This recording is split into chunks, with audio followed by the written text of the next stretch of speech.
기업 차입금이 많으면 시총 주가가 올라갔는데 상승에 걸림돌이 돼요. 그래서 이제 최근에 보면 뭐 SK 같은 데가 리밸런싱을 한다고 빚을 줄이잖아요. 그런 게 되게 잘하는 움직임입니다. 물론 이제 그 전에 빚을 너무 많이 진 것은 그 기업의 그룹의 문제죠. 그래서 선택과 집중을 하고 빚을 좀 줄이고 그 다음에 자사주 매입 소각이 되게 중요해요. 들고 있는 거 일부 소각하고 매년 버는 돈으로 자사주 매입을 해서 소각을 하면 제 생각에는 4천이 문제가 아니라 5천도 충분히 가능을 하다. 그러니까 방산들이 지금 주가들이 밸류에이션들이 많이 올랐죠. 하나에어로스페이스가 시총이 한 40조 원이 넘으니까. 하나에어로스페이스가 2035년까지 매출 70조 원, 영업이익 10조 원을 달성하겠다는 목표는 충분히 가능한 것 같아요. 그래서 주가가 우리가 1, 2년 놓고 보면 엄청 많이 올라서 야 어떻게 한화 에어로스페이스 시총이 현대차만 하지? 근데 우리가 이익이 앞으로 1, 20%씩 10년 동안 증가한다고 놓고 보면 지금 밸류에이션이 싼 거예요. 그래서 이 방위, 조선,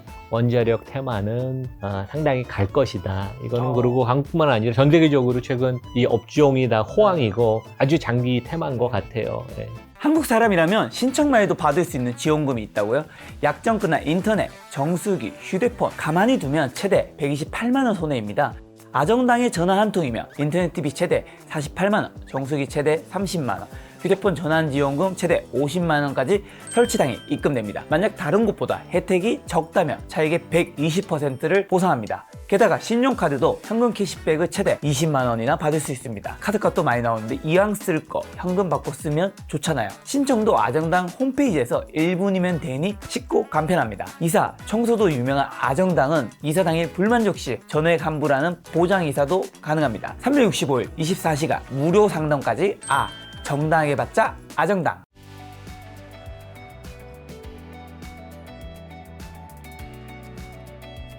이재명 정부가 출범하고 증시가 굉장히 지금 좋아졌죠. 현재 일단 한국 주식이나 미국 주식 한번 점검부터 가볍게 일단 한번 여쭤볼게요. 어떻게 보시나요? 우리 국내 코스피가 뭐 독보적으로 요즘 상승을 보이고 있습니다. 그러니까 4월 초에 트럼프가 이제 깜짝 놀랄 상호 관세를 부과한다 그러고 주가가 폭락했다가 이제 4월 9일이 미국이 저점이었는데 그 이후로 뭐 전 세계 주식시장이 한 20% 이상 다 반등을 했는데 전 세계에서 가장 상승률이 대한민국 시장이 높다. 그러니까 금년 들어서 우리가 봐도 코스피가 30% 이상 급등을 했으니까. 근데 되게 놀라운 사실은 우리 대한민국의 경제 전망이나 기업이익 전망이 특별히 개선된 건 없죠. 오히려 뭐 최근에 나오는 경제 지표나 기업이익에 관한 전망은 좀 더 암울한 그런 상황인데 주가가 30% 이상 급등했다는 것은 우리 보통 얘기할 때 펀더멘털의 개선이 없이 주가의 밸류에이션, 주가 퍼만 올라갔다. 왜냐하면 저희가 주가가 한참 많이 빠졌을 때가 우리 시장이 퍼가 한 8.5배? 8배, 8.5배였는데 지금 이제 10배 가까이 됐어요. 근데 이제 어떤 의미냐면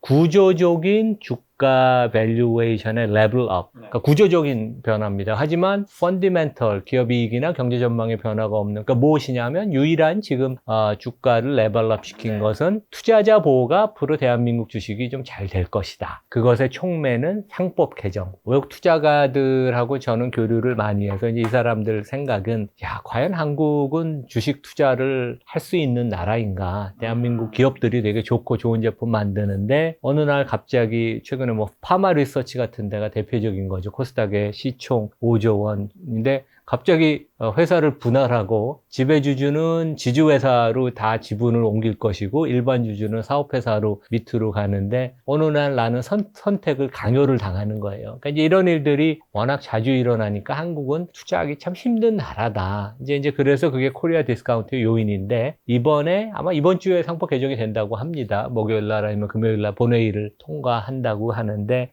상법 개정을 통해서 이사가, 그러니까 주주가 나를 대신해서 경영진을 감독하고 회사 경영 전략과 관련돼서 좀 좋은 말도 하고 이제 그런 것이 이사의 책무인데 이사가 그동안은 지배주주만 보고 바라보고 그냥 지배주주 시키는 대로 했는데 이들이 이제는 일반 주주까지 염두에 두고 의사결정을 할 것이다. 쉽게 얘기하면 우리 투자가 주주 보호입니다. 그래서 주주 보호가 된다면 한국 주식을 좀 살만한 거 아니냐. 워낙 밸류에이션은 주가는 쌌으니까. 그래서 이제 그러한 생각을 함으로써 지금 6월 들어서 우리 외국인들이 한 6조 원 순매수를 했죠. 근데 6조 원 순매수만 했는데도 주가가 2,700에서 지금 3,200을 왔으니까 그만큼 수급이 좋아진다는 것이고, 지금 하여간 주가 오르는 유일한 이유는 외국인이 사는 것이고, 외국인이 사는 이유는 상법 개정을 통한 투자가 보호에 그러한 희망을 걸고 있다. 이제 그렇게 설명할 수 있습니다. 미국은 뜨뜻미지근해요. 경제 성장도 뜨뜻미지근하고 기업 이익도 뭐 특별히 대단한 건 없는데, AI의 혁명, 그 다음에 이제 금리가 좀 인하될 가능성, 그 다음에 역시 미국 기업은 혁신이 많고 뛰어나다, 이런 것들이 이제 복합적으로 작용이 되면서 미국 주가도 이번 주에 우리 신고가를 갱신했죠. S&P 기준으로 6,200. 그래서 역시 미국장은 다이나믹하고, 우리가 국내에서 미국 주가를 빼놓고 국내 투자가가 보기는 어렵다. 이제 그걸 다시 한번 확인해 줬습니다.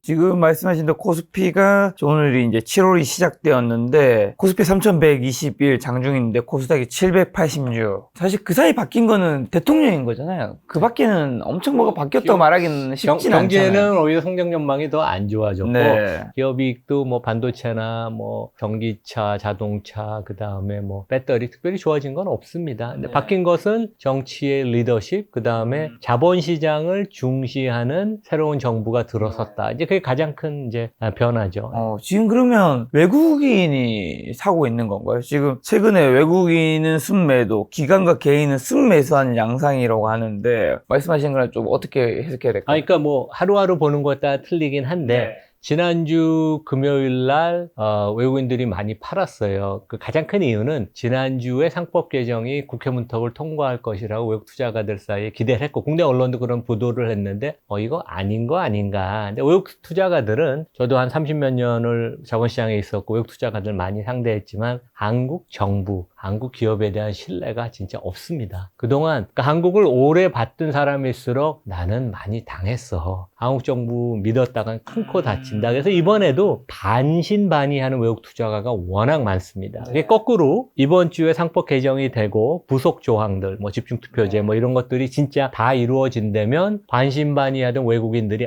내가 틀렸구나.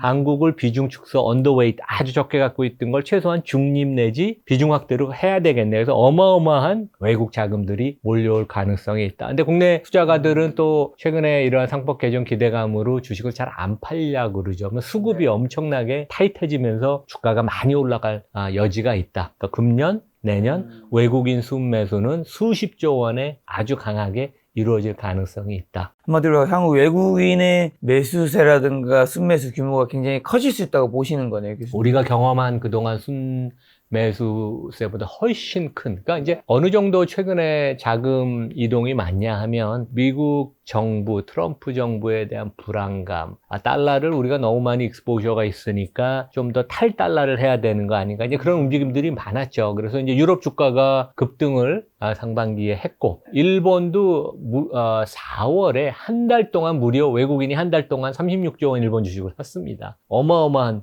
규모죠. 근데 일본 시장이 우리 시장보다 한 3배, 5배는 크죠. 그걸 감안해도 금년에 뭐 30조, 40조 원 아니면 그 이상의 돈이 들어올 수도 있고, 내년에 지금 현 정부가 거버넌스 개혁, 투자가 주주보호를 위한 후속 조치들을 다 하면 뭐 내년에도 그 정도 금액은 들어올 수 있어서, 우리가 경험하지 못한 외국인 순매수가 향후 한 2, 3년 지속될 수 있다. 그런 말씀을 드리겠습니다. 자, 그 말씀하신 정부의 밸류 프로그램과 상법 개정안이 증시 체질 개선과 주가 상승이 이번에는 진짜 실질적 효과를 낼 것으로 기대하는지랑, 그리고 그런 주주환원 관련주는 어떤 섹터들이 좀 해당이 될 수 있는 걸까요? 모든 섹터가 뭐 어느 정도 이제 좋은 반응은 있겠지만, 그래도 더 오르는 섹터는 있을 거잖아요. 그러니까 지난 정부에서 추진했던 밸류업이라는 것이 그 아이디어, 개념과 그 다음에 처음에 이제 작년 5월에 그 가이드라인을 만들었어요. 기업들이 이것을 지침으로 해서 밸류업을 발표하고 실행을 해라. 근데 거기까지는 되게 좋았어요. 하지만 아마 지난 정부는 자본시장에 대한 이해도도 좀 떨어지고, 이런 거버넌스 기업 개혁에 대한 진정성이 없고, 그 다음에 이제 친기업적인 성향이 있기 때문에 기업과 대치하는 것을 좀 원치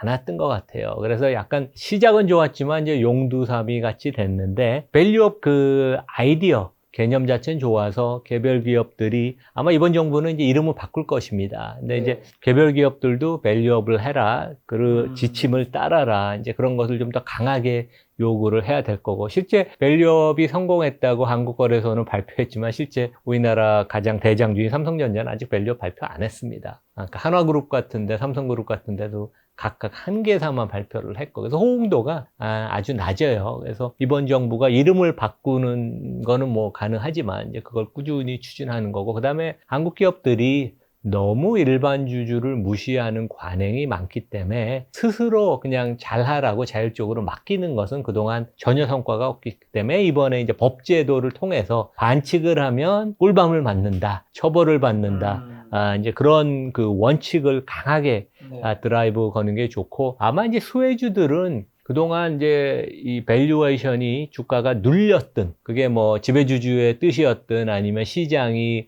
간과를 했든, 이제 그런 종목들이 최근에 많이 올랐죠. 지주회사주도 그렇고, 뭐 증권주도 그렇고, 금융지주사들은 은행 관련되는 작년에 꾸준히 올랐고, 증권주들이 최근에 많이 올랐는데, 그러니까 이런 것들이 어떻게 보면 야구로 치면 주가 상승은 이제 한 3회, 4회 정도 온 거 아닌가. 그래서 좀 더 상승의 여지가 있다. 그러니까 큰 흐름은 그동안 밸류에이션이 낮았던 것들이 계속 밸류에이션을 제자리를 찾아가는 그런 모습이라고 우리가 볼 수 있겠습니다. 지주와 증권과 은행, 금융지주 은행 쪽에. 근데 시장 전체가 아마 밸류에이션이 많이 올라갈 네. 거예요. 그래서 시장 전체를 플레이하는 것도 좋고, 뭐 ETF 같은 것도 좋죠. 근데 네. 조금 저는 이제 뭐 개별 종목 얘기를 하자면 삼성전자는 시장을 따라가기가 어렵다, 그런 걱정을 하지만, 근데 제가 그래서 어디 자산운용사 사장님한테 삼성전자를 뺀 시장 ETF가 있습니까? 그랬더니 대한민국에 아직 없다고 그러더라고요. 근데 하여간 시장 전체로 상당히 좋은 모습을 보일 것이다. 예.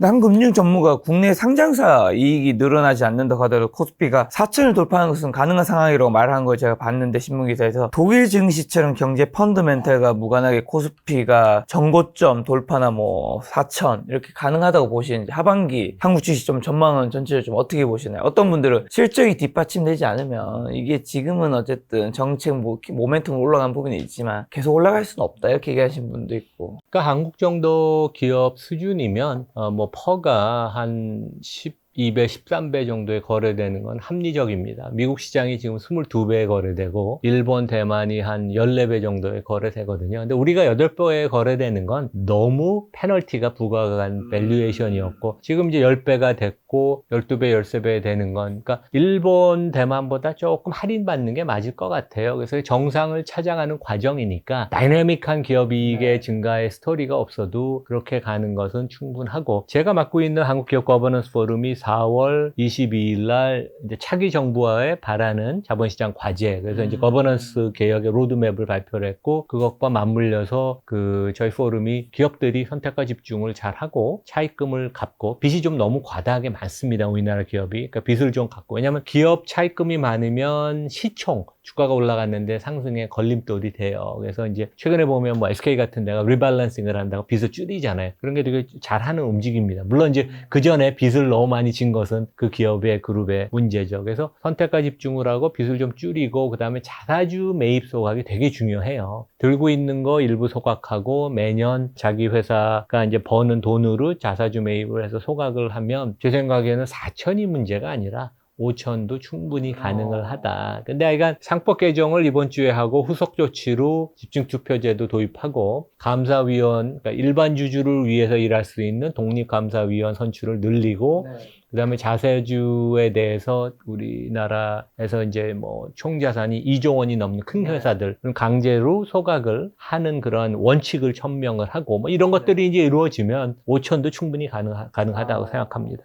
말씀하신 건 상법 개정안 처리는 이번 주에 다 결정이 되는 건가요? 이번 주에 아마 99.9%, 어제도 민주당 대표, 그 다음에 민주당의 그 코스피 5천 특별위원회가 있어요. 네. 오기영 의원이 단장인데, 어제 다시 강조를 했죠. 네. 그래서 이번 주에 아마 처리되는 건 거의 확실하다, 이제 그렇게 보면 될 것 같습니다. 이번 주에 처리가 된다는 게 시장이 좋은 쪽으로 결정이 된다는 건가, 아니면 이번 주에 그 결정하는 날이 있다는 건가요? 그러니까 이제 절차는 보통 이런 법안은 그 소위가 있어요. 그래서 상법은 법사위, 법제사법위원회 소관이어서 거기서 하루 이틀 토론을 해서, 어차피 민주당, 지금 여당이 위원장을 하고 있고 다수당이니까 통과를 한 다음에 국회에서 표대결을 하겠죠. 실제 작년 말에도 그 당시 야당, 민주당이 법안을 추진을 해서 국회 통과를 했는데 대통령과 대통령 권한대행이 노우를 했죠. 반대를 해서 다시 반려가 됐는데 이제 이번에는 뭐 대통령이 반려할 이유도 없고 여당이 다수당이니까 국회 통과를 해서 그 다음에 또 재밌는 거는 보통은 이제 법안은 1년 유예기간을 두고 1년 후에 발효가 됐는데 이번에는 즉시 발효가 되는. 왜냐하면 이제 기업들이 유예기간을 두면 그 사이에 1년 동안 또 나쁜 짓을 많이 하니까. 지난주에도 뭐 우리나라 대표 기업인 롯데, 태광산업 이런 데가 뭐 자사주 갖고 뭐 장난치는 것들을 되게 많이 했거든요. 그래서 믿을 수가 없기 때문에 즉시 법안이 발효가 되는. 이번 주 금요일 날 통과가 되면 금요일부터 상법 개정안은 확정이 돼서 즉시 공포가 되는 것입니다. 혹시 그 개정안에서 개정이 되는 것들이 좀 어떤 것들이 있는 걸까요? 가장 큰 것은 이제 그동안 이사는 회사를 위해서 일해야 되는 그런 충실 의무밖에 없었어요. 근데 이번에 회사와 더불어서, 그러니까 그래서 이제 주주. 그래서 어떤 의미냐면, 이제 저 같은 학교 교수나 교사들이, 학교와의 계약만 있죠. 그래서 우리가 연구를 하거나 가르칠 때 학교를 위해서만 열심히 일해야 되고, 학생을 위해서는 열심히 안 해도 되는 거예요.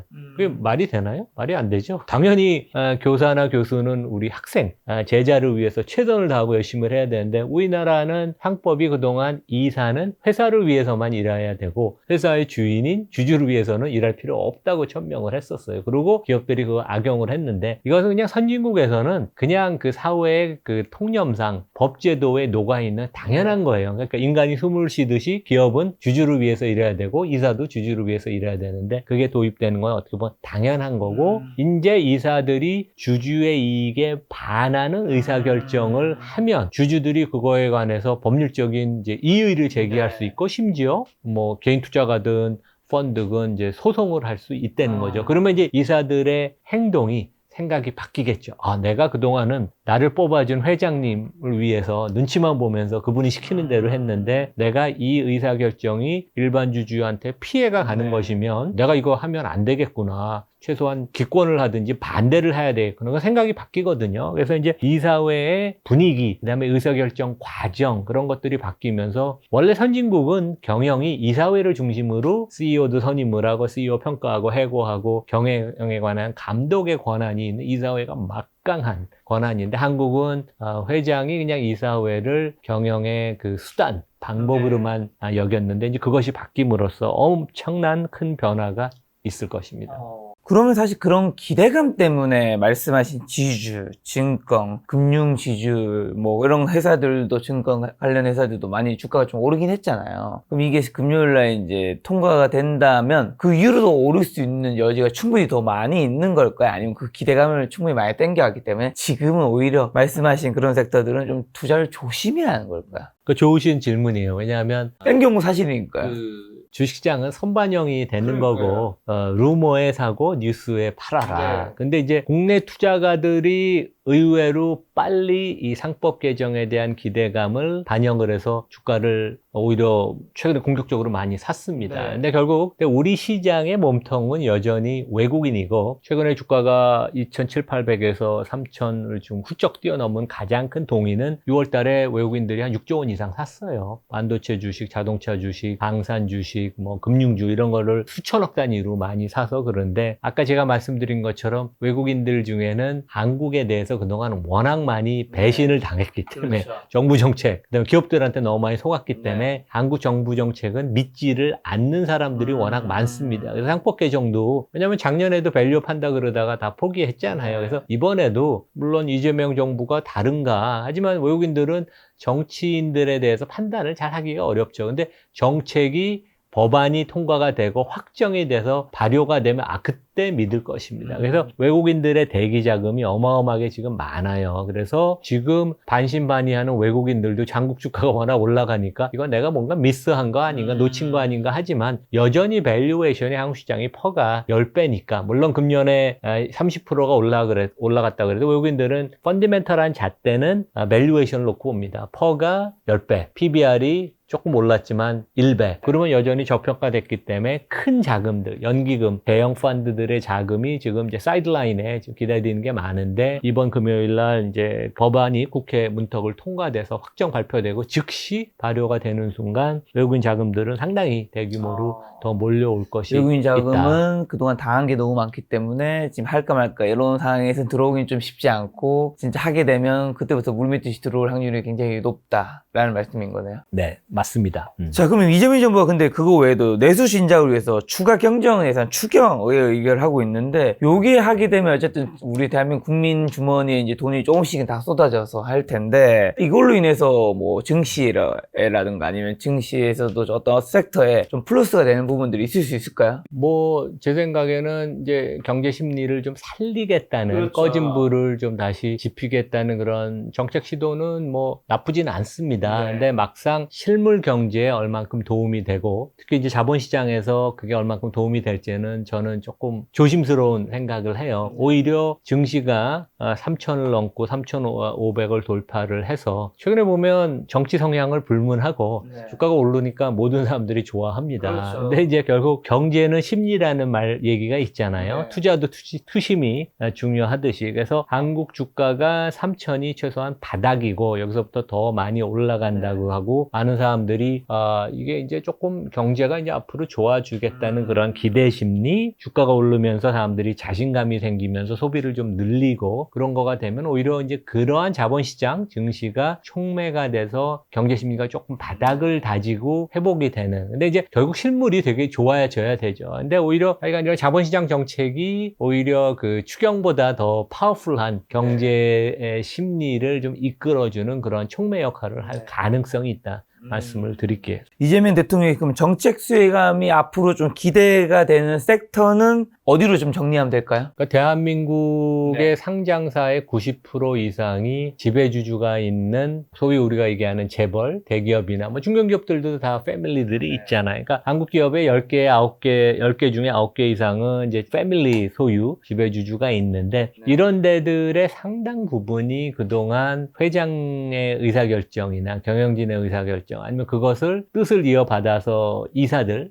이사회의 의사결정이 되게 편향이 됐고 일반 주주한테 돌아갈 몫을 회장 패밀리한테 넘겨주는 그런 잘못된 결정이 많았기 때문에 그 모든 것이 좀 바로 잡히는 근데 여전히 반칙하는 기업들이 많을 겁니다. 그러니까 이제 변호사들도 고용해서 우리는 법률적인 검토를 마쳤으니까 좋을 것이다. 하지만 이제 그런 것들이 많이 사라짐으로써 시장 전체, 특히 지배주주가 있는 패밀리 그 가족 기업인 회사들이 다 밸류에이션이 좀 올라갈 거예요. 그래서 뭐 굳이 어디를 따지자고 하는 건 그렇지만 우리나라의 지주사들 최근에 많이 올랐습니다. SK도 그렇고 LG도 그렇고 많이 올랐는데 주 하나도 뭐 실제 업황이 좋아지는 탓도 있지만 작년에 3만 원에서 지금 9만 원까지 올랐잖아요. 200% 올랐는데 이제 이런 데들이 좀 더 올라갈 여지가 있는 게 있지 않나. 왜냐하면 첫 번째 반칙할 가능성이 앞으로 점점 축소되니까 디스카운트 요인이 없어지고 이런 회사들이 또 자사주도 많이 들고 있어요.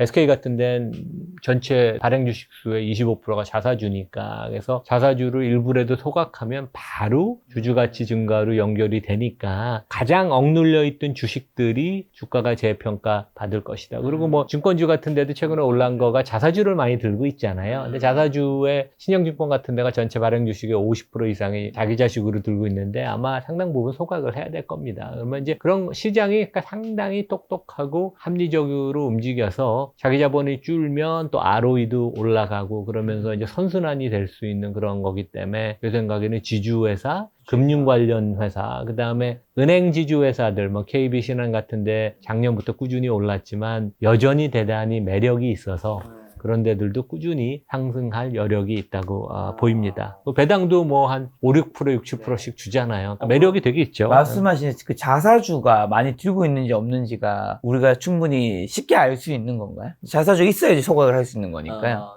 구독자분들이 보시기에는 조금 뭐 기술적이긴 하지만 회사의 재무제표, 네. 사업보고서 같은 데 가면 다트. 다트에 들어가서 사업보고서나 분기보고서에 보면 이제 자본금 계정을 보면 회사가 공시를 해요. 네, 전체 네, 발행 네. 주식수는 1000만 주인데 250만 주를 우리는 자기 주식으로 들고 있다. 이제 그런 걸 볼 수 있고 그 다음에 언론에서 우리가 뭐 네이버나 구글에서 네. 검색해 보면 자사주가 다 나오거든요. 그래서 그건 되게 쉽습니다. 어렵지가 않습니다. 한마디로 지주라든가 이제 금융 쪽 관련 회사들이 좀 주가 오를 확률도 높은데 그 중에서도 자사주를 좀 많이 갖고 있는 기업들은 소각을 법안이 이제 그쪽 개정되면 소각을 어느 정도 해야 될 확률이 좀 높아지는 거잖아요. 그 자사주를 회사가 들고 있으면 들고 있는 그 자체가 디스카운트 요인이고 들고 있는 거가 항상 지배주주의 친구, 우군한테 주식을 팔 수 있으니까 더 디스카운트가 심화된 요인인데 이번에 자사주 소각이, 그러니까 저도 이거 자사주 소각이 꼭 법안에 포함돼야 된다고 생각을 합니다. 근데 법안에 포함이 돼서 자사주를 소각을 하면 그 주식 수가 줄어듦으로써 나의 주당 순이익이나 주당 순자산 가치가 급등을 하죠. 그래서 이제 오히려 프리미엄으로 갈 수 있는, 디스카운트에서 프리미엄으로 갈 수 있으니까 당연히 주가가 밸류에이션이 높아지는 건 당연합니다. 지금 금융 섹터도 말씀해 주셨는데 그러면 금융에서도 은행, 보험, 증권이 있는데 은행과 증권을 좀 더 좋게 보시는 건가요? 그러니까 한국에서 가장 거버넌스가 좋은 데들은 아이러니하게 지배주주가 없는 데들입니다. 왜냐하면 경영진이 엉뚱한 짓을 안 할 테니까. 못하는 거니까요. 그래서 실제 작년 이후로 밸류업을 하면서 KB신한, 하나, 우리 아니면 지배주주가 있어도 메디츠 금융 같은데 주가가 엄청 많이 올랐죠. 그래서 이제 그러한 모습은 계속 지속이 될 거여서 투자라는 것은 항상 배당을 내가 얼만큼 받냐, 그다음에 주가 상승 여력이 얼마가 있냐. 그래서 A와 B 배당과 주가 상승 여력을 더한 게 나의 토탈 리턴 아니에요. 그런 면에 있어서는 금융지주사는 배당 수익률이 높기 때문에 5%가 평균 넘기 때문에 일단 배당에서 확실하게 챙기고 꾸준히 안정적인 성장을 하면 뭐 5에서 10% 주가 상승이 된다면 나의 토탈 리턴은 연 10에서 15%니까 대한민국에서 10에서 15% 토탈 리턴을 만들어준 기업들이 거의 없습니다. 대한민국 기업의 10%도 안 돼요. 물론 이제 우리 투자가분들은 훨씬 높은 기대 수익률을 갖고 있지만 실제 기업들은 그것을 그렇게 딜리버를 만들지는 못했죠. 그래서 하여간 높은 배당이 근거가 되고 아마 그리고 민주당이 연초에 이소영 의원 같은 사람들이 배당 성향은 보통 우리가 배당 나누기 순이익, 돈 버는 거 중에 얼마만큼 배당으로 나눠주는데 전 세계에서 가장 낮아요. 26%. 최소한 보통 벤치마크가 한 40-50% 되는데 배당 성향을 높이는 거에 대한 당근, 인센티브를 주는 방식으로 최근에 법안들이 논의가 되고 있어서 배당 성향이 더 높아질 거예요. 그러면 이미 배당을 많이 주고 있는데 더 많이 줄 테니까 그런 면에 있어서는 주가가 더 업사이드가 있다고 보입니다. 예. 자, 그리고 또 증권주의 PBR이 여전히 낮다는데 그런 것들 고려했을 때 추가 상승 여력이 더 있을까요? 미래에셋 같은데 주가 많이 올랐습니다. 많이 올랐죠. 삼성증권, 키움증권. 예, 특히 미래 같은 데는 작년 이맘때만 해도 한 8-9천 원 하던 주가가 지금 2만 원을 훌쩍 넘어서 시총이 아마 12조 원인가 할 거고 PBR이 1배가 넘었어요.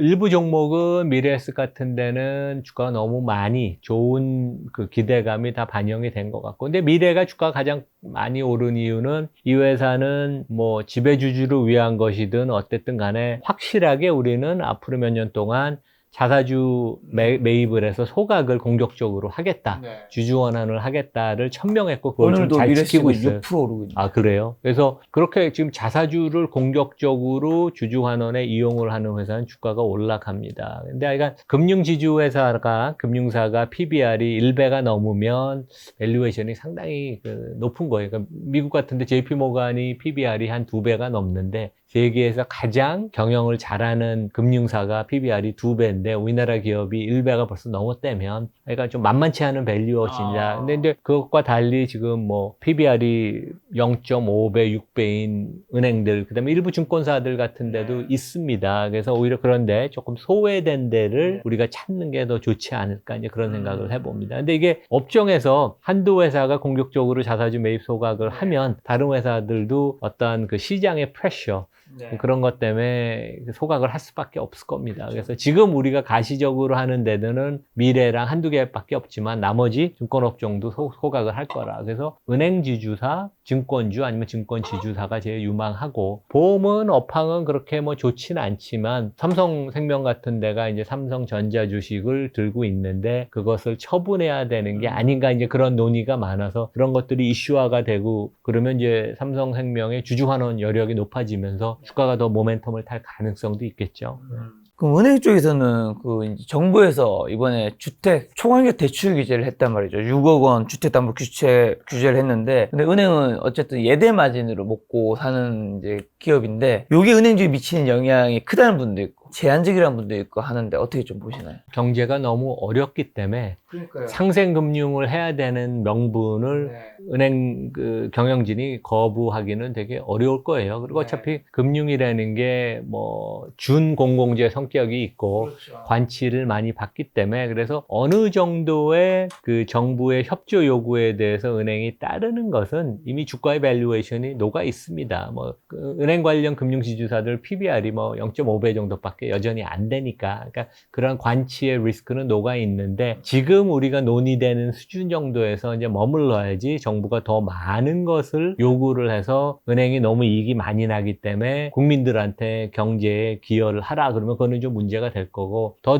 중요한 것은 정부가 지난 정권에서 금융지주사들이 주가가 많이 오를 수 있든 훨씬 더 좋은 금융기관으로 발전할 수 있었던 이유는 금융당국이 나름 주주환원에 대해서 직접 관여를 안 했어요. 왜냐하면 메리츠금융이 주주환원을 순이익 대비 한 50% 넘는 수준까지 목표를 정했고 그것을 작년에 달성을 했고, KBC나 모든 지주회사들이 지금 그것을 지금 따라가는 모습이에요. 그래서 이제 금년에 한 40% 정도 전후까지 올리고 내년 후년에 50%를 따라가면 계속 은행들이 주주를 위해서 일을 하는구나. 그래서 이제 그런 것들이 관행으로 잡혀가고 시스템으로 정착되는 게 되게 중요한데, 다행히 작년에 금융당국이 주주환원에 별로 관여를 안 했어요. 근데 올해 이번 정부도 그러한 그 모습을 계속 지키는 게 되게 중요하다. 그래서 결론은 상생금융을 어느 정도 하는 것은 괜찮다.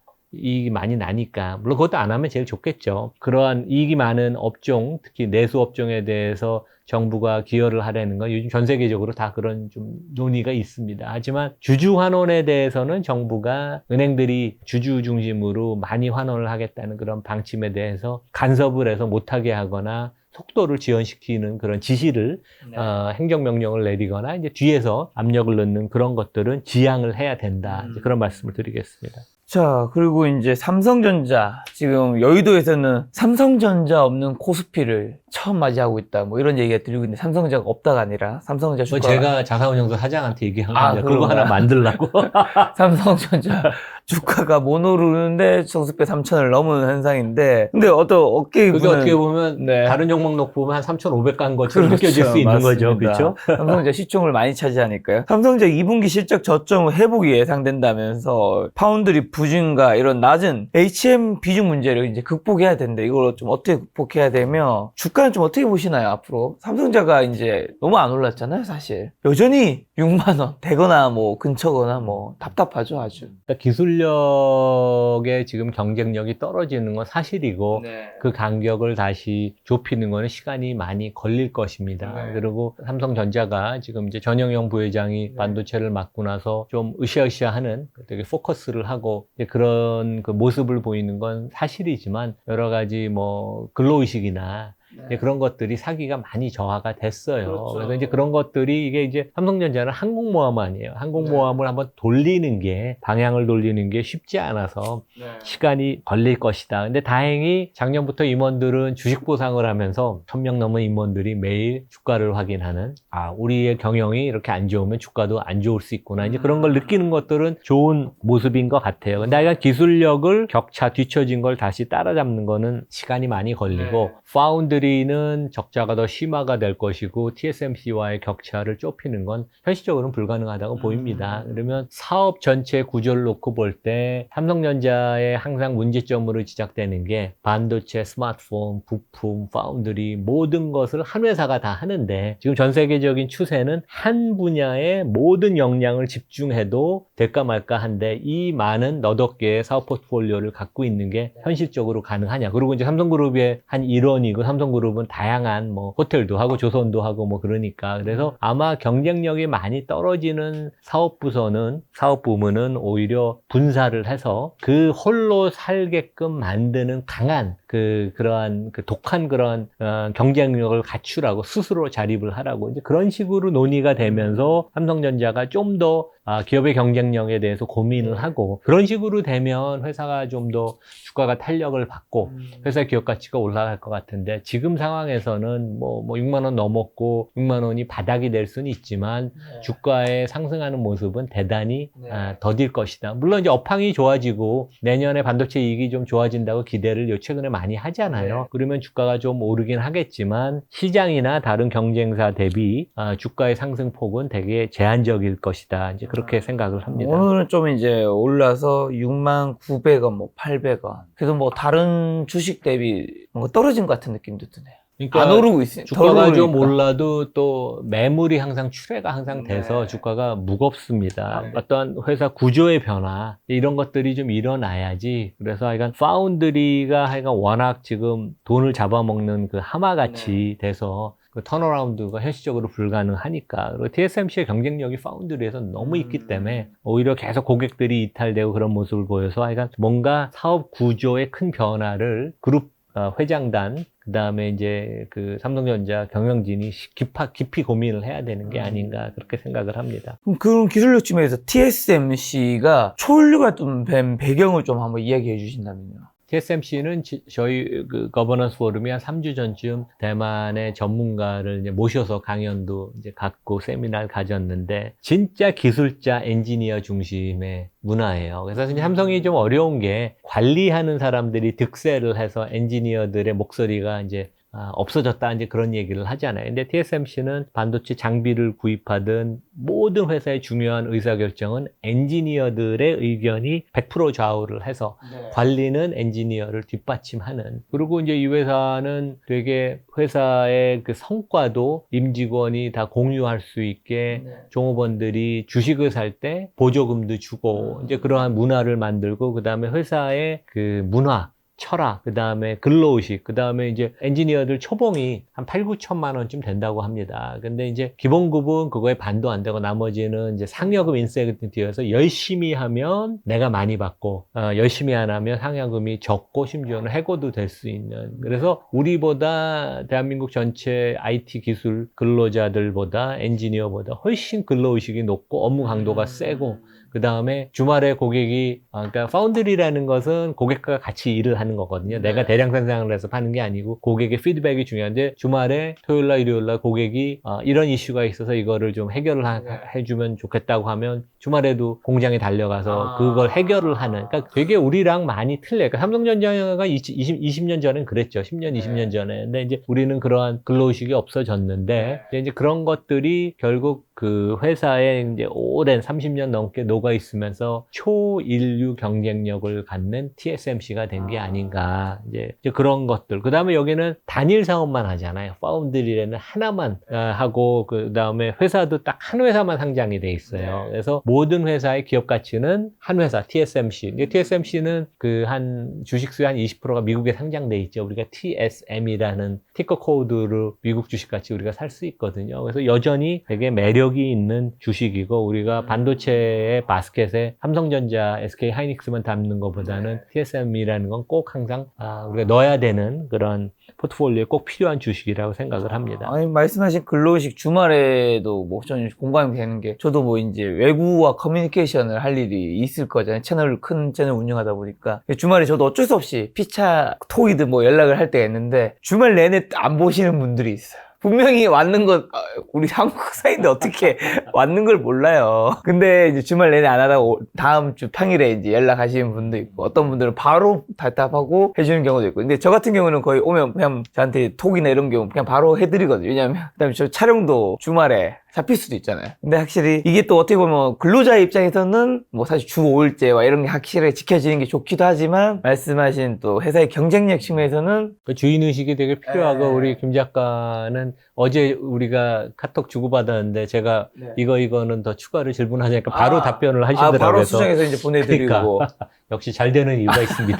아닙니다. 그렇게 해야지 경쟁력보다는 살아남을 수 있는 것 같다는 생각을 저는 요즘 많이 하고 있어서. 자, 그런데 그럼 SK 하이닉스가 얼마 전에 역대 신고가를 쳤던데 HBM 시장의 압도적 지배를 유지한 핵심 경쟁력은 뭐고 언제까지 지속될까요? 지금 반도체 전문가들 네. 얘기를 들으면 최소한 내년까지 연말까지는 네. 압도적인 경쟁력, 그다음에 이익이 확보가 됐다는 얘기를 하고 그게 이제 더 나아가서 뭐 한 2, 3년, 3년, 5년은 계속 그 격차를 삼성전자와 유지를 할 것인데 이제 SK는 또 그런 고민을 하더라고요. 지금 전반적으로 한국 IT 기업 급여가 보상이 미국 회사 대비 많이 떨어지잖아요. 그래서 삼성전자는 SK한테 인력을 뺏기고 SK는 마이크론이나 미국 다른 회사의 인력을 뺏기고 요즘 삼성전자가 SK한테 인력을 예, 뺏기나요? 인력을 많이 SK가 뺏겼죠.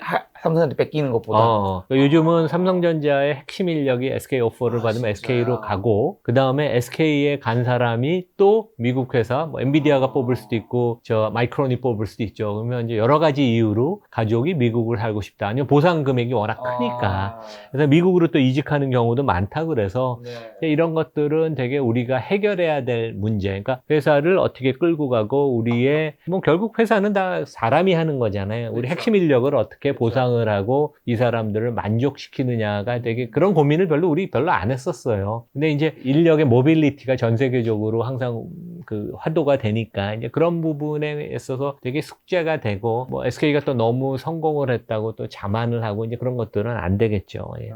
SK 하이닉스는 앞으로도 좀 교수님 또 좋게 보시는 것 같네요. 지금 당분간 하여간 경쟁력은 몇 년 동안은 격차가 유지가 될 것입니다. 예. 혹시나 SK 하이닉스가 삼성전자 시총을 추월하는 일도 벌어질 수도 있을까요? 그러니까 200조 원을 넘었고 삼성전자가 이제 우선주 다 합치면 400조 원이 넘잖아요. 근데 뭐 당분간은 그런 일은 없겠지만 반도체 부분의 가치만 놓고 보면 SK 하이닉스의 기업 가치가 삼성전자의 반도체 부분의 가치를 추월할 가능성은 충분히 있고 좀 뭐 올해 안에 그것이 이루어질 수도 있다고 생각을 합니다. 예. 최근에 또 대만 TSMC가 차세대 반도체 패키징 기술인 COWS 생산 능력을 대폭 확대한다고 발표했는데 이것이 HBM 시장 경쟁의 어떤 변수는 좀 될 수 있을까요? 그러니까 그런 얘기를 합니다. 그러니까 반도체 전문가들이 삼성전자는 경영진이 주어진 단기 목표를 달성하는데 너무 열심히 했고 그것을 잘해서 뭐 50조 원이 넘는 이익을 매년 창출을 하고 그랬지만 큰 그림, 그다음에 우군을 만드는데 되게 실패를 했다. 근데 이제 TSMC는 D램에서 삼성전자한테 밀려서 D램을 포기를 했잖아요. 그다음에 이제 파운드리에 집중을 하면서 AI의 생태계가 될 그러한 준비 작업을 국가 전체로 아니면 TSMC가 많이 했고 그다음에 우군들을 어마어마하게 많이 만들었죠. 그래서 TSMC는 지금 약간 그 대만인들이 중심이 된 그 마피아가 있다고 하잖아요. 그래서 이제 TSMC의 그 창업자인 모리스 창 전 회장이 가장 거기에 이제 대부고, 그 다음에 엔비디아의 젠슨 황, 그 다음에 AMD의 리사 수, 어마어마하게 많은 그 대만인들이 AI를 중심으로 이 클러스터를 만들어서 의무르양으로 되게 도와주고 있는데, 그런 것들이 되게 주요를 해서 AI의 계속 그 가장 수혜를 받고 그다음에 그것을 주도할 수 있는 회사들이 대만계, 그다음에 거기에 가장 핵심이 이제 TSMC여서 이러한 큰 트렌드는 지금 뒤집기가 어려워서 상당히 장기간 계속될 것이다. 그리고 TSMC 경영진의 중장기 계획을 발표하는 걸 보면 아주 자신감이 있습니다. 그리고 최근에도 보면 매출액이 4월, 5월에 보면 전년 동기 대비 한 40%씩 증가를 하거든요. 그래서 AI의 중심에 가장 수혜를 입는 대만계 회사들, 거기에 중심에 TSMC가 있다. 이제 그렇게 생각하면 될 것 같습니다. 말씀하신 AI 시장 성장 HBM 수요를 이끌고 있는데 최근에 주목받는 소버린 AI 트렌드가 메모리 반도체 시장에 미칠 새로운 영향은요? 뭐 실제 소브린 AI가 되고 실제 이제 이번 정부도 우리 소브린 AI를 하겠다고 프로젝트를 얘기한 거는 맞는 것 같습니다. 우리가 국가 중심으로 너무 AI 전략이 없었고 삼성전자 같은 데가 AI 흐름을 전혀 타지 못해서 오히려 이제 뒤늦게 정부가 나서서 GPU도 많이 구매를 하고 그래서 국가적으로 인프라를 깔겠다는 것은 좋고 그런 것을 함으로써 그것이 다 HBM 수요로 다 연결이 되니까 그리고 우리의 사고 의식을 좀 더 개방적으로 바꾸는 그런 것은 좋겠는데 근데 다만 조금 아쉬운 것은 결국 소브린 AI를 해도 지금 이제 최근에 그것 때문에 주가들이 뭐 네이버, 카카오 뭐 관련주들이 많이 올랐잖아요. 그러면 과연 이 개별 기업들이 소브린 AI를 통해서 얼마만큼 이익을 개별 기업이 낼 수 있느냐 그것에 관해서는 조금 저는 약간 회의적이에요. 왜냐하면 우리나라가 이런 쪽에 있어서 소프트웨어 쪽에 있어서 너무 경쟁력이 지금 AI 쪽에서 뒤처져 있으니까 그래서 반도체 부분은 당연히 직간접적으로 수혜가 있겠지만 우리가 소프트웨어 AI 인공지능 관련된 회사들이 직접 수혜를 입기에는 좀 쉽진 않지 않나 경쟁력이 뒤처져가 있어서 하지만 꼭 필요한 프로젝트다 그리고 국가적으로 그렇게 하는 것은 맞다고 생각을 합니다. 저 한국금 증시 전반의 좀 섹터를 좀 여쭤봤을 때 올해 1월에서 6월까지 이제 가장 많이 오른 주도 섹터는 조선과 방산 원전이잖아요. 그 밖에 또 어떤 데가 있다고 보시고 조방은 어떻게 보시나요 지금은? 주식시장이라는 것은 성장에 굶주려 있는 마켓이고 성장에 대해서 프리미엄을 줘요. 근데 이제 대한민국 경제나 우리 기업들이 성장을 잘 못하잖아요. 실제 우리나라 기업들의 지난 10년 동안 장기 기업이익 증가율을 보면 연 2, 3%밖에 안 돼요. 성장 못하는 거예요. 그러니까 여기서 혜성같이 떠오른 것이 왜냐하면 반도체도 물론 SK 하이닉스 성장을 하지만 반도체 업종 전체로 좀 실망을 했고 배터리도 그렇고 자동차도 요즘 성장을 잘 못하니까 우리 성장에 굶주린 대한민국 증시가 어느 날 갑자기 높은 두 자릿수의 고속 성장을 하는 방산, 조선, 원자력 이러한 인프라 관련된 종목들이 이제 수혜를 입고 실제 전 세계적으로 여러 가지 여건들이 좋습니다. 그러니까 방산들이 지금 주가들이 밸류에이션들이 많이 올랐죠. 하나에어로스페이스가 시총이 한 40조 원이 넘으니까 하나에어로스페이스가 2035년까지 매출 70조 원, 영업이익 10조 원을 달성하겠다는 목표는 충분히 가능한 것 같아요. 왜냐하면 전 세계적으로 최근 방위 산업에 대한 업종에 대한 그 여건이 워낙 좋아지고 유럽 같은 데 보면 지금 트럼프가 지난주에 압력을 넣어서 유럽 전체로 EU에서 GDP 대비 5%까지 방위비를 늘리겠다. 물론 직접비는 3.5%고 1.5%는 간접비지만 근데 독일 장관들이 인터뷰한 걸 보면 너무 독일의 방위 산업은 가령 없어서 우리가 어디서 어떻게 시작을 해야 될지 모르겠다. 그래서 이제 방위 산업은 기본적으로 내수 산업이지만 우리나라 그 방위 산업 업체들이 딱 스윗스폿인 것 같아요. 기술력은 많이 높아졌는데 가격 경쟁력은 있고 그 다음에 납기 조달이 되게 아주 중요한데 그런 면에 있어서는 유럽, 뭐 동남아시아, 뭐 중동, 뭐 심지어는 뭐 미국 같은데, 호주 같은 데까지 그 한국 무기를 필요로 하는 그리고 여기에는 광범위하게 보면 뭐 조선도 포함이 되고 그 다음에 원자력도 큰 그 범위에 해당이 되니까 이제 이런 것들이 장기 테마입니다. 그래서 주가가 우리가 1, 2년 놓고 보면 엄청 많이 올라서 야 어떻게 한화 에어로스페이스 시총이 현대차만 하지? 근데 우리가 이익이 앞으로 1, 20%씩 10년 동안 증가한다고 놓고 보면 지금 밸류에이션이 싼 거예요. 그래서 이 방위, 조선, 원자력 테마는 상당히 갈 것이다. 이거는 그리고 한국뿐만 아니라 전 세계적으로 최근 이 업종이 다 호황이고 아주 장기 테마인 것 같아요. 네.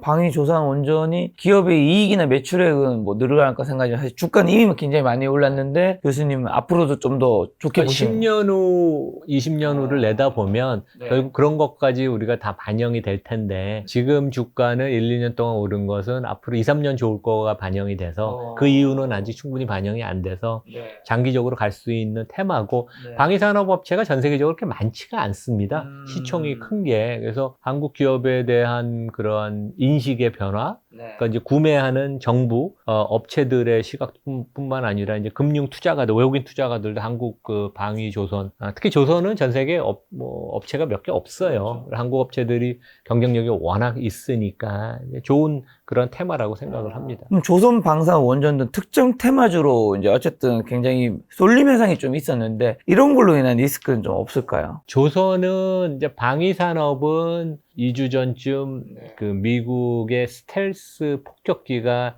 이란 그 미국에서 그 비행기가 떠서 38시간을 가서 그 이란의 그 핵 시설을 폭격을 했죠. 이제 그게 레이시언이라는 회사가 노스음 그 그러먼이라는 회사가 이제 그 회사인데 그 회사도 상장돼 있습니다. 시총이 8, 90조 원. 근데 그런 회사들 보면 이익이 꾸준히 20년 동안 증가해요. 영업이익률은 10% 초반대. 왜냐하면 관납이기 때문에 마진을 개런티를 거의 보장을 해주거든요. 그 대신 급증을 하지는 않는데 그래서 우리가 장기 주가 차트를 놓고 수익률을 계산하면 지난 10년 동안 배당 한 2, 3% 받고 주가가 연 10%씩 올라서 아주 좋은 투자였어요. 그래서 이제 이런 것들이 방위 산업 업체들은 관납이어서 변동성이 적고 그럴 텐데 조선은 변동성이 엄청 큰 업종이에요. 조선은 변동성이 커서 조선해운 항공은 전 세계에서 가장 변동성이 크기 때문에 구조적인 호황을 보이겠지만 그 경기에 따라서 영향을 받으니까 주가의 출렁거림이 많을 것이고 원자력이나 이런 쪽은 수주에 큰 영향을 많이 받으니까 주가의 변동성이 클 것이다. 그래서 투자가 입장에서는 길게 우리가 내다본다면 오히려 역발상의 전략을 갖고 주가가 많이 하락을 해서 업황을 믿어야 되죠. 이거는 장기 테마고 구조적으로 가는 것이니까 어떤 부정적인 뉴스플로우가 많이 나와서 주가가 많이 빠지는 국면이 있다면 그런 것을 이용해서 오히려 두려워하지 말고 적극적으로 사야 되는 이제 그런 생각을 해야 될 것입니다. 상반기에 또 좋았던 게 전력기기와 건설과 이제 아까 언급한 건 제외한다면 엔터 화장품도 섹터도 좀 있는데 혹시 이 중에서도 하반기도 좀 여전히 좋게 보시는 것도 있을까요? 그 화장품은 상장사뿐만 아니라 비상장사들이 워낙 많이 올라오고 대한민국에 돈 좀 버는 능력이 있다는 사람들은 화장품 회사씩 하나씩 다 한다고 합니다. 뭐 4만 개가 넘는다고 하니까. 그래서 어떻게 보면 여기도 이제 구조적인 스토리고 미국 같은 데 가보면 한국 화장품 좋아해요. 근데 이제 상장사 중에 우리가 얼만큼 플레이를 할 수 있느냐는 잘 모르겠고 컨텐츠 업체들은 계속 구조적으로 되게 좋을 것 같아요. 그래서 엔터테인먼트 업체들 이런 데들은 우리가 계속 관심을 가져야 될 것이다. 이제 그런 생각을 합니다. 예. 근데 이제 한국 증시가 코스피가 원래 3,120선 돌파했다가 이제 그게 3년 6개월 만에 최고치 경신한 건데 차익 실현 매물 출회되면 상승분 일부를 반납했다가 오늘 또 다시 증시가 올라서 이제 3,122 근처까지 오른 건데 이럴 때는 이제 아까 교수님은 이제 코스피가 이제 4천, 5천도 갈 수 있는 세상이 이제 열리고 있다고 해주셨는데 지금이라도 이제 바로 더 늦어질 수 있으니까 사는 게 맞는 걸까요? 아니면 조금 조정 빠졌을 때 사는 전략, 시장 전체적인 측면에서는 두 가지가 지금 고민일 거죠. 많은 분들이 이제 한국 주식이 좋아진 거 아니까 안 사진 않을 거란 말이죠. 요즘에는 사야 되는구나. 근데 샀는데 지금 바로 살까? 그럼 조정받을 때 사자. 근데 조정받다가는 기다렸다가는 또 못 살 수도 있고. 그러니까 뭐 제가 지난주에 미국 중부에 있는 큰 펀드의 아주 시니어들하고 줌콜을 했는데 이 외국 투자가들이 최근에 주식을 하여간 6월에 6조 원을 샀으니까 많이 산 거예요. 근데 이제 한국을 꼼꼼히 보는 그 약간 패스트만이라는 표현을 써요. 빨리 움직이는 돈. 그러니까 이제 요런 그 똘똘한 친구들은 한국의 상법 개정을 매일매일 그 팔로우를 합니다. 이게 어떻게 되는지. 그래서 이 사람들은 상법 개정이 이제 되는가 보다. 그래서 한국 주식을 이미 많이 사놨고 미국의 정통 펀드, 유럽의 정통 펀드들은 아까 우리 얘기한 것처럼 아이고 한국은 믿기가 어려워. 그동안 얼마나 많이 속았어. 그래서 상법 개정을 추진하겠다는 이재명 대통령의 의지는 들었지만 반신반의하고 이번에도 지난주에 콜을 했던 미국 중부에 있는 어떤 펀드는 아주 시니어 분이 너무 한국에 지금 이 입법화 과정 속도가 빨라서 자기는 깜짝 놀랐다고. 우리가 타이밍을 맞추는 건 되게 어려워요. 그래서 적립식으로 꾸준히 한 달에 몇십만 원씩 사는 것도 좋은 방법이고 우리가 너무 타이밍을 바닥을 알고 고점을 하는 건 현실적으로 불가능합니다. 그래서 뭐 오늘이나 내일 살 수도 있고 하지만 내가 100이란 돈이 있으면 그것을 오늘이나 내일 다 사는 게 아니고 한 2, 30 사고 주가가 이번 주나 다음 주에 또 하락하는 국면도 있을 거예요. 왜냐하면 상법 개정의 내용이 기본 상법 개정 플러스 기타 조항들 한 너덟 가지 집중투표제, 뭐 자사주 소각, 뭐 감사위원 분리선임, 뭐 좀 기술적이긴 하지만 그런 것이 다 돼야지 제가 5천을 갈 수 있다고 했잖아요. 그러니까 그게 어디까지 지금 적용될지 모르니까. 실망 매물이 있을 겁니다. 네. 그러니까 저희 포럼은 아마 많은 부분이 빠져 있으면 실망스럽다고 저희는 논평을 표현할 쓸 거고. 건데, 그러면 이제 실망 매물이 있을 텐데, 그럴 때 기회가 되겠죠. 그래서 이제 우리가 100이란 돈을 2, 30 오늘 내일 사고, 2, 30 빠질 때 사고, 또 나머지는 이렇게 나눠서 사는 그런 전략을 하고, 전체 시장의 흐름이 되게 좋을 것입니다. 그리고 외국인 매수 강도가 상당히 강해질 수가 있기 때문에 우리가 그것을 염두에 두고 사야 된다. 근데 최근에 제가 이제 학교에서 학생들 가르치니까 3년 전만 해도 제 과목을 듣는 친구들은 그래도 주식시장 투자에 관심이 있는 친구들이겠죠. 근데 우리 학생들이 한국 투자, 미국 투자를 병행하다가 요즘은 그 추세가 한국 투자 계정은 열지도 않아요. 처음부터 미국 투자만 하는, 그러니까 이제 엄마 아빠한테 얘기를 들어서 그런 건지 친구들한테 얘기를 사실 들어서 그동안 그런 한국 주식 안 할만 했죠. 그러니까. 진짜 안 할만 했죠. 근데 지금은 하여간 우리 한국 주식이 한 30년 만에 되게 한번 볼만한 그런 시점이다. 네. 한번 기대해 볼 만하다. 이제 그렇게 생각합니다. 어떻게 보면 이제 사실은 지난번 코로나 이후에 폭등할 때는 유동성이 굉장히 공급되면서 근데 올랐는데 어쨌든 그거는 유동성은 이제 다 사그라들기 때문에 이제 증시가 계속 못 오른 건데 이번에는 그런 것 쪽은 아니었으니까 어떻게 보면 더 건강하게 기업의 오르는 아주 본질적인 가치. 네. 자, 그럼 혹시나 그럼 이번에 만약에 동학개미 2.0이라고 한다면 이번에 흐름은 이전에 동학개미가 있었던 2020년 코로나 이후 그때 개인 투자자분들과 좀 어떤 게 다르다고 보시나요? 흐름이. 가장 큰 차이는 지난 3, 4년 동안 국내 투자가들이 네. 미국 투자하는 사학개미가 800만 명이라고 그러죠. 그러면 우리 투자 인구의 한 반 이상이 미국 투자를 하기 네. 시작했습니다. 그러면 미국의 세계 최고 기업의 경쟁력은 이 정도고 이만큼 이익을 내고 가령 미국 기업들의 이익률이 한 12%, 13%인데 우리나라 기업들의 이익률은 그 반밖에 안 됩니다. 더 중요한 것은 미국 기업은 주주를 위해서 일하는구나. 좋은 거버넌스 지배구조를 경험을 했어요. 그래서 눈높이가 되게 높아졌습니다. 그리고 우리 국내 투자가들이 목소리를 많이 내죠. 언론도 많이 호응을 해주고 뭐 지금 우리 김 작가 이런 유튜브도 되게 많은 영향을 미치고 그래서 과거보다 눈높이도 높아졌고 어떻게 요구를 해야 되는지 알고 그다음에 이제 그런 것들이 많이 바뀐 것 같아요. 그래서 피동적인 시키는 대로 하는 게 아니라 좀 더 적극적인 그리고 뭐를 요구해야 될지 가령 삼성전자, SK하이닉스는 벤치마크가 엔비디아, TSMC. 우리가 이제 요구 대상이 있는 거 옛날엔 몰랐죠. 삼성전자가 세계 최고의 반도체 회사라고 우리 알고 있었으니까. 삼성전자보다 이익을 3배 가까이 내는, TSMC 뭐 매출 총이익률이 한 45% 되니까. 엔비디아도 당연히 있고, 엔비디아 매출 총이익률이 한 75% 되죠. 그러니까 세계 최고의 베스트 프랙티스가 이건데 왜 우리는 거기까지 못 가냐. 대한민국 국민이 진짜 똑똑한데. 그래서 그런 것들을 훨씬 이제 우리가 좀 정교하게 요구를 하고 구체적인 내용을 요구를 할 수 있는 그런 것들이 돼서 시장의 압력이, 프레셔가 건전한 압력이죠. 이제 그런 것들이 많이 바뀐 것 같습니다.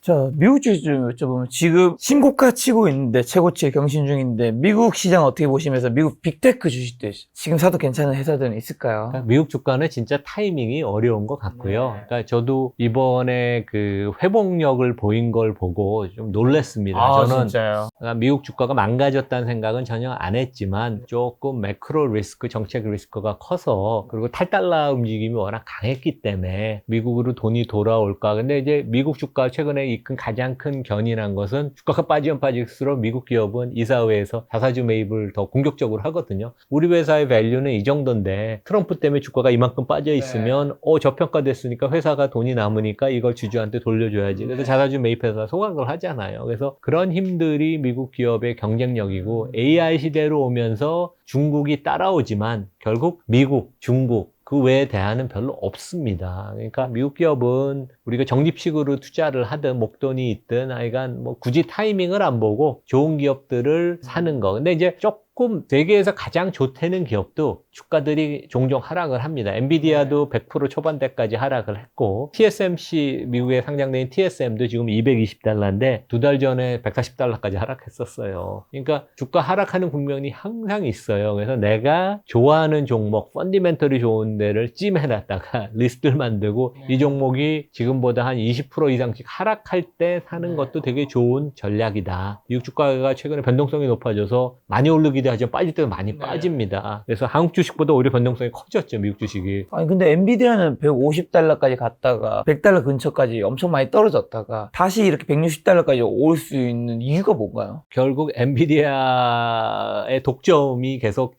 그러니까 첫 번째는 AI에 대한 확신이 더 강해졌습니다. 1년 전만 해도 AI에 투자를 그렇게 하는 게 맞는가? 구체적으로 그 효과가 얼만큼 되나 반신반의였는데 지금은 그 질문은 없어요. AI는 완전히 세상을 바꾼다. 그거가 있고 그다음에 AI를 구동하는 반도체는 엔비디아밖에 없다. 그러니까 AMD나 다른데 그다음에 중국 업체들이 결국은 그 중국 내부에서 많이 반도체가 소비가 되지 결국 그리고 중국 반도체에 대한 신뢰 안보 측면에 있어서도 시큐리티 측면에서도 그런 것들이 결국 좀 우려가 돼서 엔비디아가 독주하는 것이 당분간 지속이 된다. 이제 그런 것도 때문에 계속 유연하게 변화를 잘해요. 젠슨 황이 참 그 대단한 지도자입니다, 되게. 그러니까 이제 그런 것들이 믿음이 있는 거죠. 예. 하지만 테슬라는 중국 전기차의 공세에 고전하고 있는데 가격 인하에 테슬라 시장 점유율 방어할 수 있는 전략은 좀 뭐가 있고 테슬라 주가 전망은 좀 어떻게 보시나요? 지금 테슬라 480달러까지 갔었죠. 네, 시총이 1조 달러가 좀 넘으니까 1,500조 원쯤 됩니다. 근데 아마 큰 그림을 놓고 보면 자동차 부문, 전기차 부문과 자율주행, AI, 로보틱스 크게 둘로 나눌 수 있잖아요. 그러면 전체 1,500조 원 시총의 중에서 전기차 부분이 차지하는 가치는 10%밖에 안 될 거예요. 150조. 나머지는 다 이제 자율주행, AI,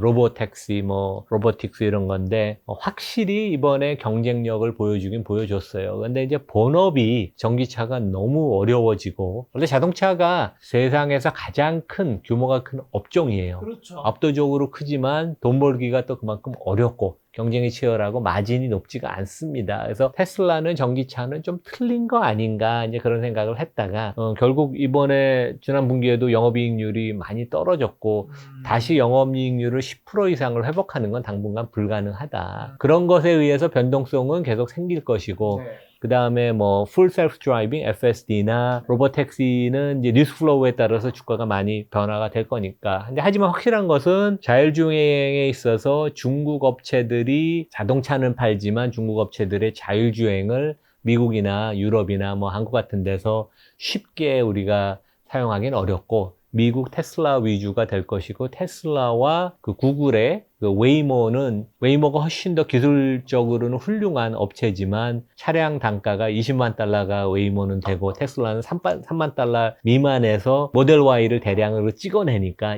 그 원가 경쟁력이 완전히 틀리니까 결국은 그 테슬라의 자율주행 택시가 세상을 점령하지 않을까 이제 그런 기대감이 있어서 그리고 일론 머스크가 이제 워싱턴 DC를 떠나서 테슬라 스페이스X나 자기 XAI 이런 이제 이런 전념을 한다는 그런 기대감 이런 것들이 주가를 유지를 할 것입니다. 제 생각에. 그래서 오히려 지금 주가 한 250달러, 300달러가 오히려 저점을 좀 확인해 주는 이제 그런 것이 아닌가 생각을 합니다. 한국의 자동차 섹터랑 인터넷 섹터는 앞으로 좀 괜찮을까요? 사실 인터넷 섹터 네이버 카카오는 최근에 주가 흐름이 굉장히 좋았는데 현대차의 기아는 그렇게 좋은 상황은 아니잖아요. 우리 한국 시장 오르는데 자동차 업종이 좀 소외가 됐죠. 그러니까요. 근데 여전히 현대차, 기아차가 돈은 많이 법니다. 이익은 많이 내는데. 근데 최근에 이제 자동차 업종의 저평가 현상은 전 세계적인 현상이에요. GM, 포드 미국, 독일의 복스와겐, 벤츠, BMW, 그 다음에 일본 자동차 업체들도 다 밸류에이션들이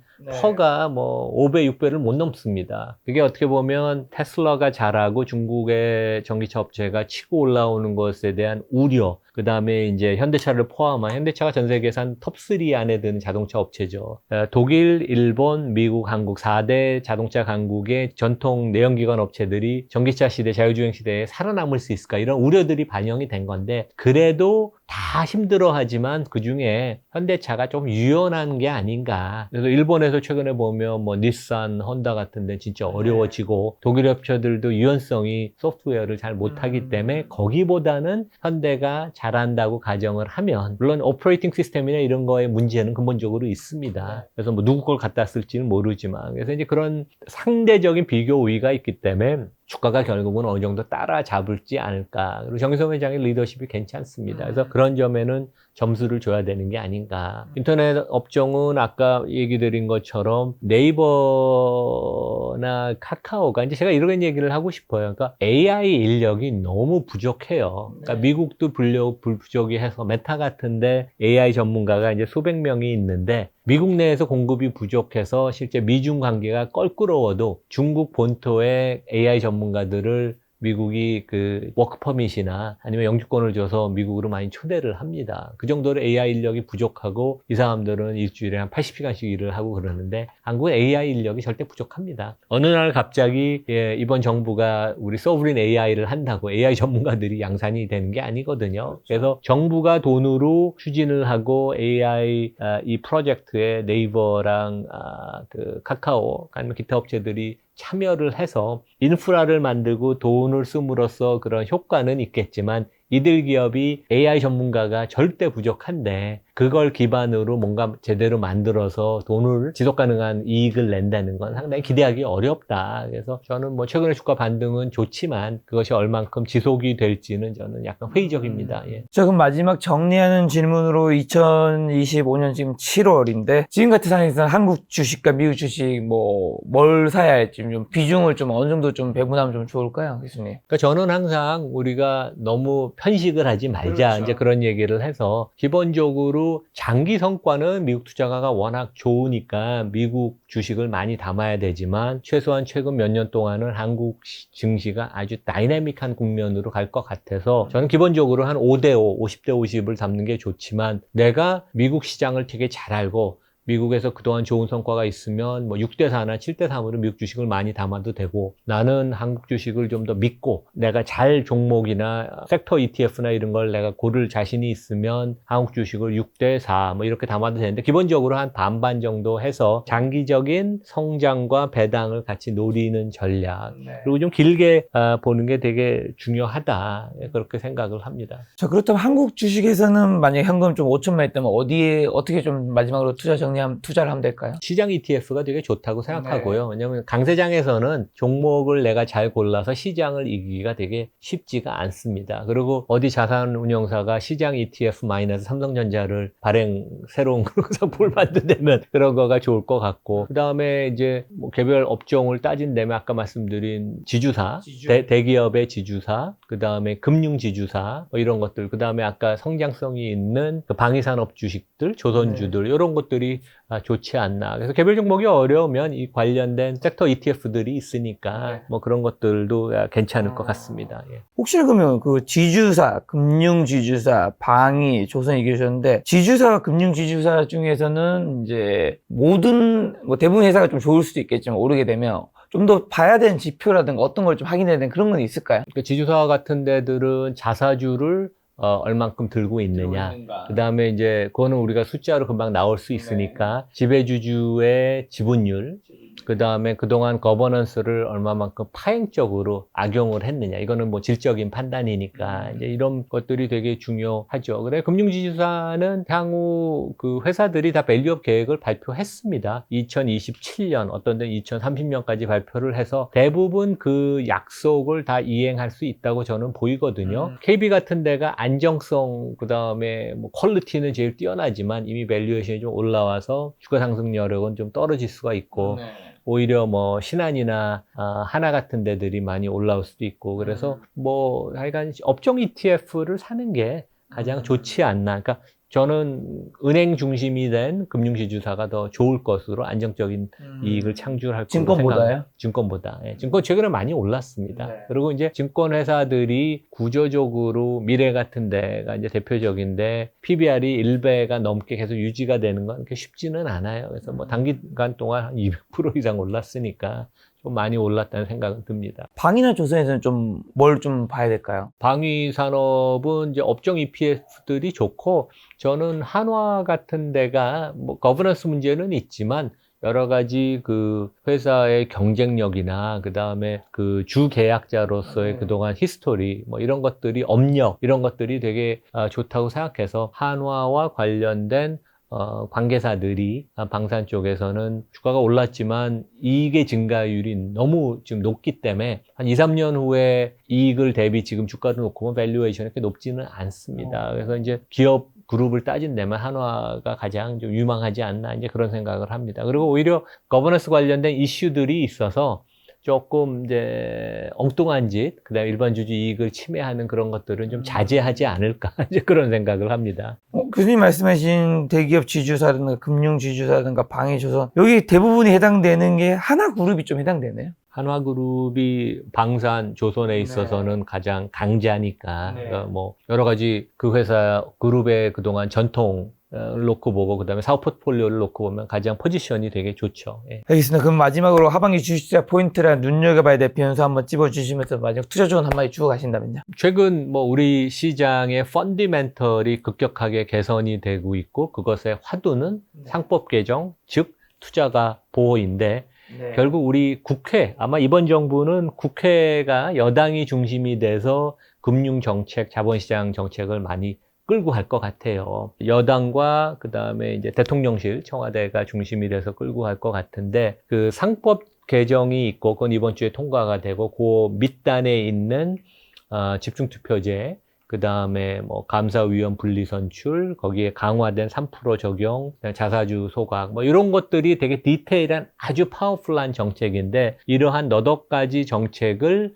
과연 이번 그 여당이 이번 정부가 그것을 입법화 시키느냐. 그게 가장 열쇠입니다. 그래서 상법 개정은 됐지만 이 너댓 가지가 실제 아무것도 시켜지지 않으면 주가는 3,000점 넘어서 뭐 3,500까지 갈지 모르지만 다시 하락을 할 수 있고 약간 상법이라는 것은 선언적인 의미도 있거든요. 근데 결국 한국 기업들이 그동안 너무 많이 반칙을 해서 강제성 있는 법이 되게 필요한데 이러한 디테일이 결국 기업의 로비나 그러한 타협, 여당이 됐으니까 민주당이 또 약간 좀 헝그리 정신이 없어질 수도 있거든요. 그래서 이러한 너댓 가지 그 상세 법안이 통과가 되는지 그 중에 대부분이 통과가 된다면 주가가 4천, 5천까지 갈 수도 있다. 외국인들이 신뢰를 해서 주식을 더 많이 살 거고 오히려 흐지부지 되면 주가는 오르다가 말 수도 있다. 이제 그런 것들이 가장 핵심 포인트 아닌가. 오히려 기업의 이익이나 경제 성장보다 훨씬 중요한 거. 그리고 지금도 우리가 2,700에서 3,000 뛰어넘은 것도 온전히 투자가 보호 상법 개정에 대한 기대감 때문에 오른 것이니까 그것이 앞으로 한 1년 동안은 제일 우리가 지켜봐야 되는 그런 요인이라고 생각합니다. 근데 민주당이 지금 여당이고 민주당에서 이제 대통령도 배출한 거잖아요. 근데 그런 말씀의 상법 개정의 그 디테일한 것들이 이행 안 될 이 확률이 그렇게 높은가요? 그러니까 야당일 때는 대국민 어필을 하고 국민들이 원하고 투자가들이 원하니까 강하게 조건을 내세우지만 여당이 되면 조금 느긋화된 입장이고 그다음에 이제 항상 우리나라 기업들은 강한 로비를 합니다. 대기업들이 그동안 많은 정책을 바꿔왔고 심지어 대법원 판례도 바꿨는데 이들이 강한 로비를 해서 무력화시키려는 그런 그 노력을 계속 하고 있어서 그것에 이제 흔들리면 안 된다. 이제 그런 말씀을 드리겠습니다. 상법 개정이 되어서 코스피가 4천, 5천까지 가는데 김작가TV도 꼭 함께 하도록 하겠습니다. 다음번에 또 교수님 모시고 좋은 이야기 들어보도록 하겠습니다. 얼마 내의 손님은 이나훈 교수님이었습니다. 지금까지 여러분 소중한 시간 함께 해주셔서 정말 감사합니다. 오늘도 김작가였습니다. 고생 많으셨습니다. 네, 감사합니다.